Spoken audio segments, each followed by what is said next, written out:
লেকচারে উপস্থিত সবাইকে স্বাগত। এখন আমরা একটি মজার পরীক্ষার সাহায্যে দেখব যে কিভাবে অবাত শ্বসন সম্পন্ন হয় এবং অবাত শ্বসনের ফলে যে কার্বন ডাইঅক্সাইড তৈরি হয় সেই পরীক্ষাটি আমরা হাতে কলমে করব। তো যে কোনো জীবের ক্ষেত্রেই শ্বসন একটি গুরুত্বপূর্ণ প্রক্রিয়া। সমস্ত ব্যাকটেরিয়া, ছত্রাক, শৈবাল, উন্নত উদ্ভিদ বা প্রাণী প্রত্যেকের মধ্যেই বা প্রত্যেকের শারীরবৃত্তীয় একটি কাজ হলো শ্বসন। তো এই শ্বসন মোটামুটিভাবে দুরকম হতে পারে। একটিকে আমরা বলি সবাত শ্বসন বা অ্যারোবিক রেসপিরেশন, অন্যটি হলো অবাত শ্বসন বা অ্যানঅ্যারোবিক রেসপিরেশন। তো সবাত শ্বসনের ক্ষেত্রে যেটি হয়, আমরা মানুষেরা যেমন করে থাকি বা অন্যান্য উদ্ভিদ যেমন করে থাকে, যে অক্সিজেনের উপস্থিতিতে এই শ্বসন সম্পন্ন হয়। কিন্তু যখন অক্সিজেন অনুপস্থিত থাকে, সেই অক্সিজেন অনুপস্থিতিতে যখন শ্বসন ঘটে তখন তাকে আমরা বলি অবাত শ্বসন বা অ্যানারোবিক রেসপিরেশন। তো আমরা এখানে একটি পরীক্ষা করব, যে পরীক্ষার সাহায্যে দেখব যে অ্যানারোবিক রেসপিরেশনের ক্ষেত্রে বা অবাত শ্বসনের ক্ষেত্রে কার্বন ডাইঅক্সাইড তৈরি হয় এবং সেই কার্বন ডাইঅক্সাইড প্রমাণ করার জন্য যে কার্বন ডাইঅক্সাইড যে সত্যি সত্যি তৈরি হয় কি না সেই পরীক্ষা করার জন্য আমরা এই পরীক্ষাটি এখানে সম্পাদন করে দেখাবো। তো আমার কাছে রয়েছে টেস্ট টিউব রয়েছে এবং সর্বপ্রথম যেটি রয়েছে সেটি হচ্ছে যে ইস্ট পাউডার আমার কাছে রয়েছে। এই ইস্ট পাউডার খুব গুরুত্বপূর্ণ, কারণ এই ইস্টের সাহায্যেই আমরা যেটা অ্যানারোবিক রেসপিরেশন বা অবাত শ্বসনটি দেখাবো। আমার কাছে রয়েছে চিনি মিশ্রিত জল বা sugar solution, 15 to 20% sugar solution, এবং সদ্য প্রস্তুত করা লাইম ওয়াটার, অর্থাৎ চুন জল বা ক্যালসিয়াম হাইড্রোক্সাইডের যে সলিউশন, সেই লাইম ওয়াটার আমার কাছে সদ্য প্রস্তুত করা রয়েছে এবং এটি পুরোপুরিভাবে ট্রান্সপারেন্ট। আমরা দেখতে পাচ্ছি যে একদম সম্পূর্ণভাবে এটি একদম স্বচ্ছ বলা যেতে পারে।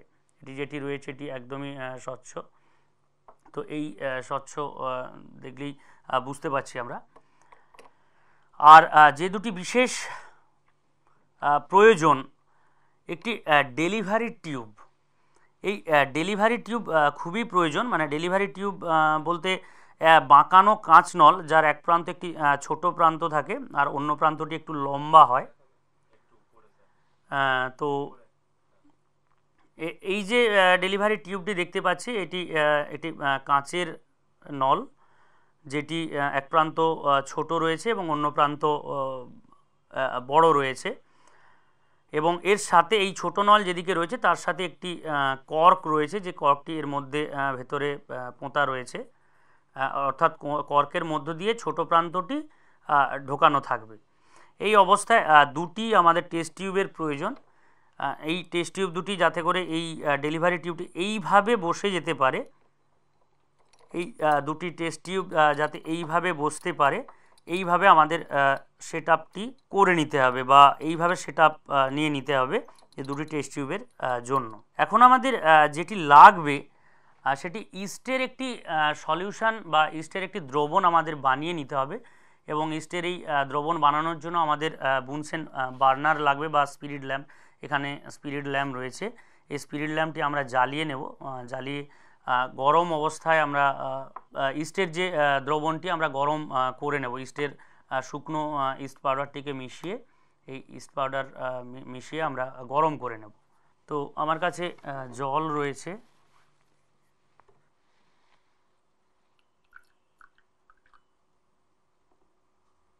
মোটামুটিভাবে সামান্য জল নিলাম।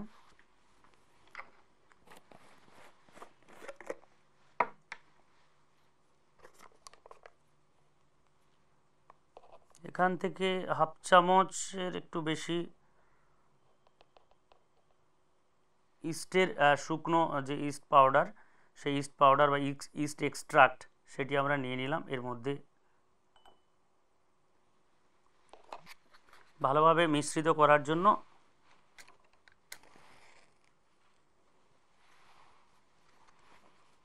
স্পিরিট ল্যাম্পটি জ্বালিয়ে দিলাম।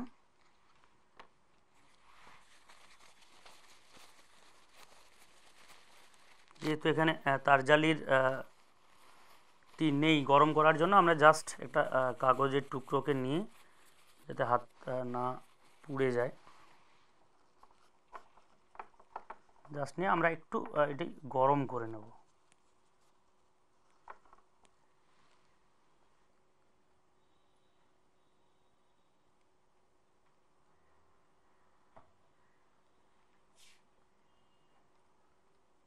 মোটামুটিভাবে গরম হয়েছে এবং যদি কোনো অক্সিজেন থেকে থাকে, এবং অন্যদিকে এই দ্রবণটিও গরম করে নেওয়া উচিত, কারণ এর মধ্যে যাতে কোনোভাবে অক্সিজেন না থেকে যায়, সেই জন্য আমরা এই দ্রবণটিও গরম করে নেব। চিনির যে দ্রবণটি ছিল সেটিও গরম করে নিচ্ছি, কোনোভাবে অক্সিজেন যেন না থাকে। এবং ইস্ট এক্সট্রাক্টের যে ইস্টগুলিও মারা যাবে, যাতে করে অক্সিজেনের উপস্থিতিতে কোনোভাবেই ইস্ট অ্যারোবিক রেসপিরেশন বা সবাত শ্বসন সম্পন্ন করতে না পারে। এরপর আমরা যেটি করব, লাইম ওয়াটারটি একটি টেস্ট টিউবের মধ্যে ঢেলে নেব।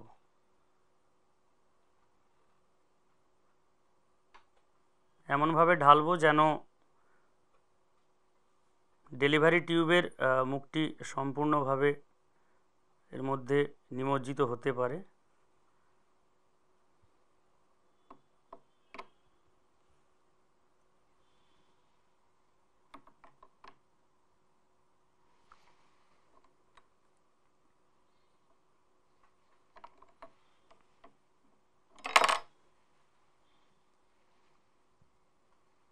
অন্যদিকে অন্য একটি টেস্ট টিউবে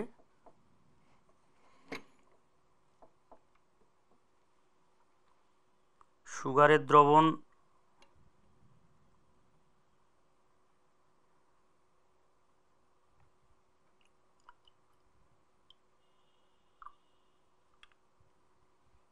গরম রয়েছে।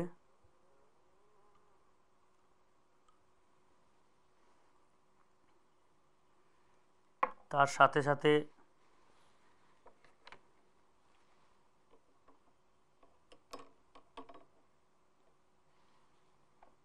আমাদের যে ইস্ট, সেই ইস্টের যে দ্রবণ সেটিও আমরা এটা এর মধ্যে ঢুকিয়ে দিতেই পারি, এখন এই মুহূর্তে ঢুকিয়ে দিতে পারি।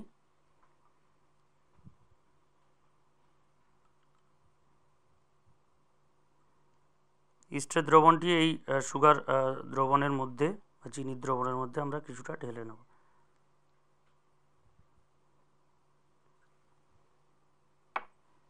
এবং ভালোভাবে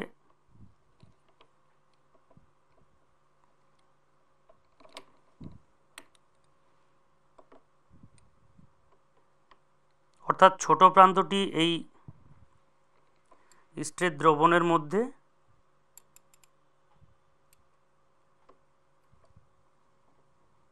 আর অন্যদিকে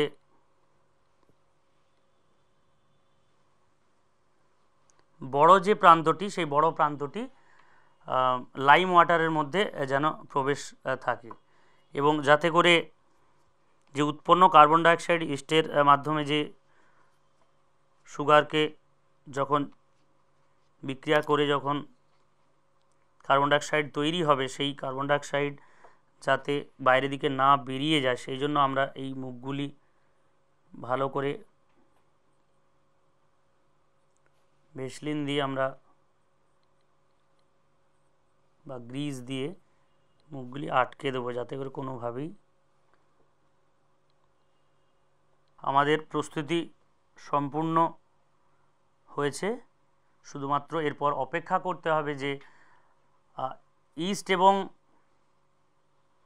আমাদের যে চিনির যে দ্রবণ, সেই দ্রবণের যখন এই সুক্রোজকে যখন ইস্টের দ্বারা জারিত হবে, সেই জারণের ফলে এরপরে সেখান থেকে অ্যালকোহল এবং কার্বন ডাইঅক্সাইড তৈরি হবে এবং কার্বন ডাইঅক্সাইড এই টিউব দিয়ে যাবে এবং এখানে লাইম ওয়াটার রয়েছে, লাইম ওয়াটারের সাথে কার্বন ডাইঅক্সাইডের বিক্রিয়ায় ক্যালসিয়াম কার্বনেটের অধক্ষেপ পড়ে, সেই দেখব যে অধক্ষেপ পড়ে কিনা বা মিল্কি ল্যাটেক্স একটা মিল্কি বা বলতে পারি যে ঘোলাটে একটি দ্রবণ তৈরি হয় কিনা সেই জিনিসটি আমরা দেখব। আমরা মোটামুটি প্রায় 2.5 ঘন্টা অপেক্ষা করলাম, তো দেখব এরপর যে কি ঘটেছে। 2.5 ঘন্টা প্রায় ওয়েট করার পর যদি আমরা দেখি তাহলে দেখব যে একদম যে স্বচ্ছ ডান দিকের আমার ডান দিকের যে টেস্ট টিউবটি রয়েছে সেখানে একদম স্বচ্ছ যে পদার্থটি যেটি ছিল, স্বচ্ছ যে তরলটি ছিল অর্থাৎ লাইম ওয়াটার যে স্বচ্ছ ভাব ছিল সেটা কিছুটা ঘোলাটে হয়েছে, সম্পূর্ণভাবে যে ঘোলাটে হয়েছে বলবো না, মোটামুটিভাবে ঘোলাটে হয়েছে। যদি দেখি আরও যদি কিছুটা সময় আমরা যদি রাখি তাহলে আরও একটু বেশি ঘোলাটে হবে। আমি এখান থেকে তুলে দেখাচ্ছি, দেখলে একটু বুঝতে সুবিধা হবে যে দেখো যে এখানে বেশ ভালো মতোই ঘোলাটে হয়েছে, যে বলতে পারি না, কারণ ইস্টের পরবর্তী ক্ষেত্রে ইস্ট এবং সুক্রোজকে বিক্রিয়ায় যে তার যে উৎসেচক থাকে সেই উৎসেচকের সাহায্যে যে বিক্রিয়ায় কার্বন ডাইঅক্সাইড তৈরি হয়েছিল সেই কার্বন ডাইঅক্সাইড এখানে এসেছে, সেটা খুবই কম এসেছে, এর মধ্যে আরও কিছুক্ষণ রাখলে আরও অনেক বেশি ঘোলাটে আমরা দেখতে পাবো। তাহলে এখান থেকে আমরা কি দেখলাম বা কি বুঝলাম, যে এই যে পরীক্ষাটি করলাম, তো এই পরীক্ষাটি আমরা যেটা জানতে পারলাম বা বুঝতে পারলাম যে কি ঘটনা ঘটে, যে এখানে আমরা নিয়েছিলাম চিনির দ্রবণ এবং চিনির দ্রবণটি একটু গরম করে নিয়েছিলাম এবং তার সাথে মিশিয়েছিলাম ইস্টের দ্রবণ।